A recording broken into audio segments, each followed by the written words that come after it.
সুপ্রিয় দর্শক বন্ধুরা আসসালামু আলাইকুম। সবাই কেমন আছেন? আশা করি যে যেখান থেকে দেখছেন অনেক ভালো আছেন। দর্শক বন্ধুরা, উপর আরেকটি নতুন সিরিজের স্মার্টফোন অলরেডি ইন্ডিয়ার বাজারে লঞ্চ হয়ে গিয়েছে। Oppo a77 4G এবং 5G এই দুটি ভেরিয়েন্টের ফোন অলরেডি ইন্ডিয়ার বাজারে লঞ্চ হয়ে গিয়েছে। সো ফাইনালি আজকের এই ভিডিওতে বিস্তারিত আলোচনা করব Oppo a77 4G এই ফোনটি নিয়ে। সো এই ফোনটির হাইলাইটেড বিষয় যেসব কিছু থাকছে, এখানে থাকছে একটি মিডিয়াটেক হেলিও G35 এর মতো একটি চিপসেট, আর থাকছে একটি 50 মেগাপিক্সেল মেন ক্যামেরা সেন্সর, আর 5000 mAh এর একটি বিগ ব্যাটারি থাকছে। আর এই ফোনটির আউট অফ দ্য বক্স থাকছে অ্যান্ড্রয়েড 12 ভার্সন আর কালার ওয়াস 12.1 ভার্সন। তো দর্শক বন্ধুরা, এই ফোনটি দুটি ভেরিয়েন্টে লঞ্চ হবে, 4GB 64GB এবং 6GB 128GB।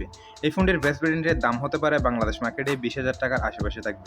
সো যারা কিনা 18 থেকে 20,000 টাকা বাজেট সেগমেন্টের একটি উপর ভালো ফোন নিতে চান, তারা অবশ্যই এই ভিডিওটি শেষ পর্যন্ত দেখবেন। আর তার আগে বলবো, যারা আমাদের চ্যানেলে নতুন রয়েছেন এখনই সাবস্ক্রাইব করে আমাদের পরিবার একজন হয়ে থাকুন, আর যারা অলরেডি সাবস্ক্রাইব করে রেখেছেন তাদেরকে অসংখ্য ধন্যবাদ। সো ভিডিওটি শেষ পর্যন্ত দেখতেই থাকুন। সর্বপ্রথম এই স্মার্টফোনটির লুক আর বিল কোয়ালিটি নিয়ে যদি কথা বলি, ফোনটি রিয়ার প্যানেলটিতে আসলে দেখা যায় খুবই সুন্দর দুইটি ক্যামেরা মডিউল, তার পাশে রয়েছে একটি ডুয়াল এলইডি ফ্ল্যাশ লাইট এবং তার নিচের অংশে রয়েছে উপর ব্র্যান্ডিং।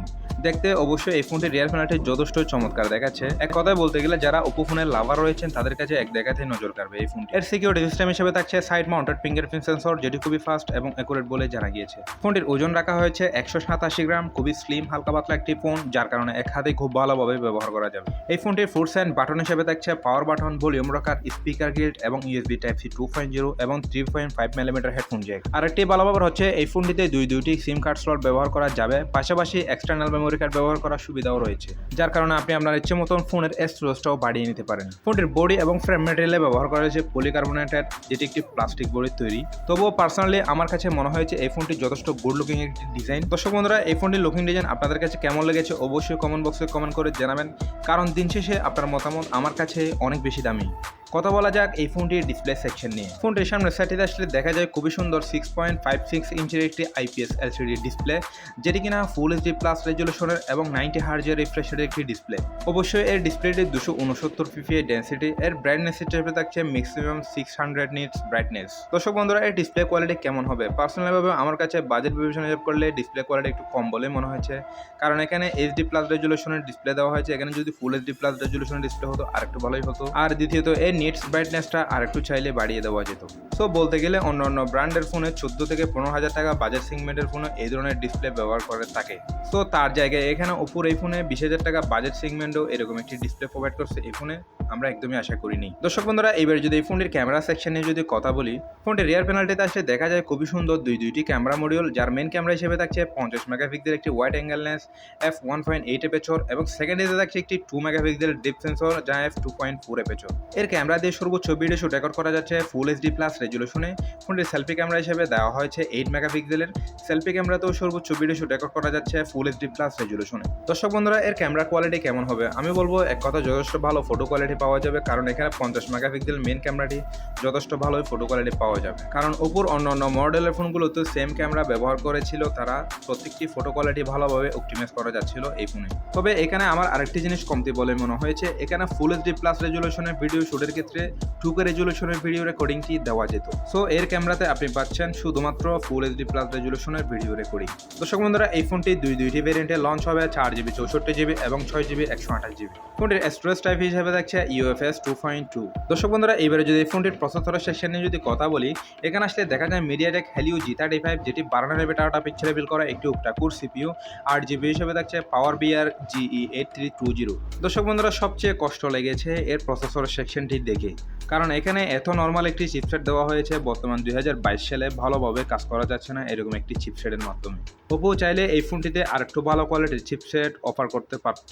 আমরা 10 থেকে 11,000 টাকার ইনফিনিক্সের ফোনেও এই ধরনের চিপসেট ব্যবহার হতে দেখেছি। তো সবকিছু মিলিয়ে এই ফোনটির গেমিং পারফরমেন্স কেমন হবে? আমি বলবো মোটামুটি আপনি পাবজি ফ্রি ফায়ারগুলো খেলতে পারবেন, তবে অতটাও স্মুথলি প্লে পারফরমেন্স পাবেন না। তবে এখানে যদি মিডিয়াটেকের G88 চিপসেটটিও হতো তাহলেও যথেষ্ট ভালো হতো। সো আপনি এখানে ভালো পারফরমেন্সের একদমই আশা করতে পারেন না এই ফোনটিতে। যারা নর্মালি গেমিং ইউজার রয়েছেন তারা নিতে পারেন, আর যারা হালকা পাতলা ফেসবুক ইউটিউবিং করেন তারা অনায়াসে চুজ করতে পারবেন, আর যারা ফুল লেভেলের রয়েছেন তারা এই ফোনটির দিকে একদমই যাবেন না। সো এরকম একটি বাজেট সেগমেন্টে এই ফোনে এরকম প্রসেসর দেওয়াটি একদমই উচিত হয়নি ওপোর।